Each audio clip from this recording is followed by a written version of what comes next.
হচ্ছে যে pornography industry মুসলিম যুবকদেরকে ধ্বংস করার জন্য একটা হাতিয়ার।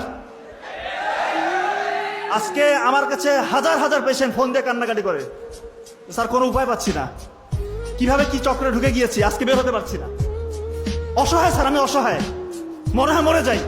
এমনও চিন্তার বিকৃতি হয় যে তাদের এখন অপোজিট সেক্সের প্রতি আর আগ্রহ থাকে না, হোমোসেক্সুয়ালের টেন্ডেন্সি চলে আসছে পর্নোগ্রাফি দেখে দেখে।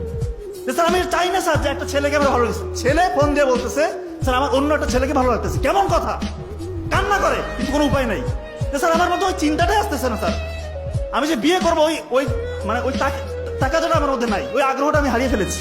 স্যার আমি এরকম ছিলাম না, এই জন্য দয়া করে কেউ যদি এর আশেপাশে থাকেন দূরে থাকেন ভাই, ধ্বংস হয়ে যাবে। এমন গোপন গুনাহ এটা, এমন ভয়ঙ্কর ভয়ঙ্কর রোগ আপনার হবে যেটা বংশে আপনার হয় নাই কারো, এবং এমন রোগ আল্লাহ মাফ করে হতে পারে যেটা কাউকে শেয়ার